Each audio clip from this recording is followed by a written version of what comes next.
Selamat pagi anak-anak ibu semua.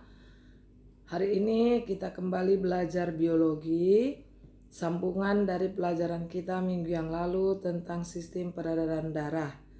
Nah, pada hari ini kita akan mempelajari alat-alat peredaran darah dan proses peredaran darah. Nah, kita perhatikan alat peredaran darah yaitu yang pertama jantung. Nah, jantung inilah yang merupakan alat utama untuk proses peredaran darah. Nah, jantung terletak di dalam rongga dada sebelah kiri. Jantung berukuran satu kepalan tangan dan berongga. Rongga jantung manusia terbagi menjadi 4 bagian, yaitu serambi kanan, serambi kiri, bilik kanan, dan bilik kiri. Nah, jantung disebut juga diselubungi oleh selaput ganda yang disebut dengan perikardium. Nah, dinding rongga jantung tersusun atas otot jantung, di mana otot jantung berkontraksi dengan cara mengembang dan mengempis. Kecepatan denyut jantung tiap orang berbeda-beda, tergantung kondisi setiap orang. Misalnya usianya, berat badan, jenis kelamin, kesehatan, dan aktivitas seseorang. Jadi tekanan darah pada saat bilik jantung mengembang itu disebut dengan tekanan diastol. Sedangkan tekanan darah pada saat bilik jantung mengempis itu disebut dengan tekanan sistol. Jadi tekanan darah dapat diukur dengan alat yang namanya tensimeter atau sphygmomanometer. Nah, tekanan darah orang dewasa normalnya 120/80 mm Hg. Nah, nilai 120 menunjukkan tekanan sistol, sedangkan 80 menunjukkan tekanan diastol. Tadi sudah Ibu jelaskan apa itu sistol dan apa itu diastol. Ya. Nah, selanjutnya pembuluh darah yang menuju atau keluar dari jantung itu disebut dengan ada vena cava. Ya. Nanti ada arteri, ada vena pulmonalis, ada aorta, dan ada arteri coronarium. Ya. Nah, yang pertama yaitu vena cava yang mengalirkan darah dari seluruh tubuh bermuara pada serambi kanan. Nah, ada namanya arteri pulmonalis yang mengalirkan darah dari bilik kanan menuju ke paru-paru. Darahnya banyak mengandung CO2. Nah, vena pulmonalis yang mengalirkan darah dari paru-paru menuju ke serambi kiri. Darahnya banyak mengandung oksigen. Nah, yang keempat, aorta yang mengalirkan darah dari bilik kiri menuju ke seluruh tubuh. Yang kelima disebut dengan arteri koronaria, yaitu pembuluh darah dari bilik menuju ke jantung. Kamu perhatikan gambar berikut ini. Nah, ini gambar jantung. Nah, kamu perhatikan gambar jantung ini, ada aorta. Ya, ada arteri pulmonalis, ada vena pulmonalis. Ya, atrium kiri, atrium kanan, katupnya, vena cava, ventrikel kanan. Nah, inilah yang Ibu jelaskan tadi satu persatu. Ya. Nah, ini gambar sistem peredaran darah kita. Nah, bagaimana jantung memompa darah ke seluruh tubuh. Ya. Oke. Nah, nanti ini kita jelaskan satu persatu. Nah, kita masuki, ini kamu perhatikan gambar pembuluh darah. Di dalam tubuh kita itu ada 2 jenis pembuluh darah, yaitu pembuluh nadi yang disebut dengan arteri dan pembuluh balik yang disebut dengan vena. Di mana antara arteri dan vena dihubungkan oleh pembuluh kapiler. Ya, dihubungkan oleh namanya kapiler. Jadi tekanan darah merupakan tanda kekuatan jantung memompa darah dan tanda kesehatan seseorang. Ya, itu tekanan darah. Makanya kalau seseorang merasakan tubuhnya kurang sehat, pasti dokter pertama sekali mengukur tensi. Tensi itu tekanan darah. Jadi tadi kalau dia normal dewasanya 120/80. Maka kalau orang yang punya kelainan itu bisa di bawah atau bahkan bisa di atas daripada normal tadi. Ya. Nah, ini yang Ibu jelaskan tadi, oke? Nah, jadi pembuluh nadi, ini kita akan bahas satu persatu. Tadi 2 jenis pembuluh darah. Pembuluh nadi yaitu pembuluh darah yang membawa darah keluar dari jantung. Ya, pembuluh nadi tadi adalah arteri. Jadi, arteri ini membawa darah keluar dari jantung. Nah, arteri mengalirkan darah yang mengandung banyak oksigen. Jadi arteri terletak agak ke dalam, tersembunyi dari permukaan tubuh. Arteri memiliki dinding pembuluh yang kuat dan elastis. Ya. Nah, arteri yang keluar dari bilik kiri jantung disebut dengan aorta. Di mana aorta ini mengalirkan darah yang kaya akan oksigen ke seluruh tubuh. Nah, ini gambar pembuluh nadi atau yang disebut dengan arteri. Nah, kamu perhatikan gambarnya terdiri dari endotelium. Endo berarti di dalam, ya. Ada namanya elastic layer, berarti dia pembuluh elastis. Ya. Nah, ini dia kamu perhatikan gambarnya. Jadi pembuluh nadi yang disebut dengan arteri ini tadi yang keluar dari bilik kanan menuju ke paru-paru disebut arteri pulmonalis. Nah, aorta memiliki satu katup dekat jantung yang berfungsi agar darah tidak mengalir kembali ke jantung. Nah, di mana arteri pulmonalis membawa darah yang kaya akan CO2. Nah, karbon dioksida dilepaskan oleh darah di paru-paru dan oksigen ditangkap oleh hemoglobin.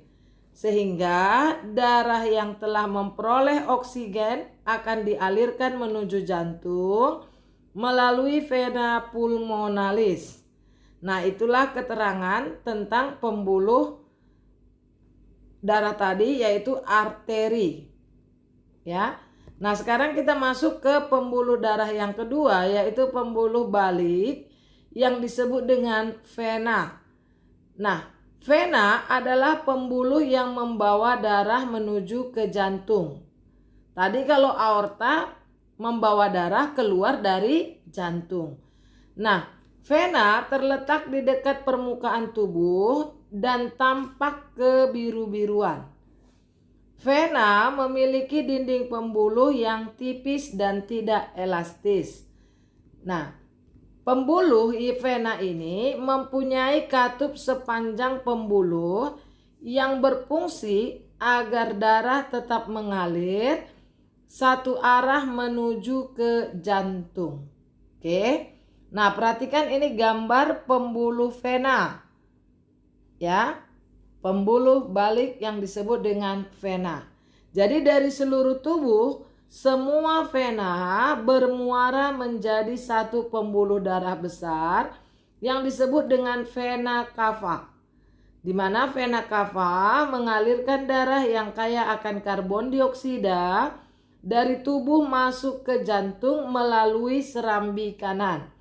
Sedangkan vena pulmonalis mengalirkan darah yang kaya akan oksigen dari paru-paru menuju ke jantung. Oke, nah sekarang kita akan masuk ke pembuluh kapiler. Pembuluh kapiler hanya tersusun atas satu lapis sel endotelium yang sangat tipis dan berfungsi untuk pertukaran zat, di mana jumlah pembuluh kapiler sangat banyak dan jumlah luas permukaannya mencapai 600 meter kuadrat. Pembuluh kapiler berhubungan langsung dengan sel-sel tubuh dan jaringan untuk menyalurkan oksigen dan zat-zat makanan. Selanjutnya, karbon dioksida, air, dan sisa-sisa pembakaran diambil untuk diangkut ke paru-paru dan alat pengeluaran lainnya. Nah, perhatikan ini gambar pembuluh darah kita tadi, yaitu arteri dan vena. Ya, arteri dan vena. Oke. Nah, sekarang kita masuk ke macam-macam peredaran darah. Peredaran darah, ada peredaran darah besar dan ada peredaran darah kecil. Di mana peredaran darah kecil adalah peredaran darah yang dimulai dari jantung menuju ke jantung, kemudian kembali ke jantung. Sedangkan peredaran darah besar yaitu peredaran darah dari bilik kiri jantung ke seluruh tubuh, kemudian kembali ke serambi kanan jantung. Nah, jadi ini dia, ada dua macam peredaran darah. Peredaran darah kecil dan peredaran darah besar. Nah, kita lanjutkan. Sistem peredaran darah getah bening yang disebut dengan limfa. Sistem peredaran darah getah bening terdiri dari cairan limfa, pembuluh limfa, dan kelenjar limfa. Sistem peredaran darah limfa berperan dalam peredaran darah lemak dan pemberantasan penyakit. Selama darah beredar dalam kapiler, terdapat cairan darah yang merembes keluar dari kapiler darah. Cairan tersebut mengisi ruang-ruang antar sel dan disebut cairan jaringan. Peredaran getah bening bertugas untuk mengembalikan cairan jaringan ke dalam kapiler darah.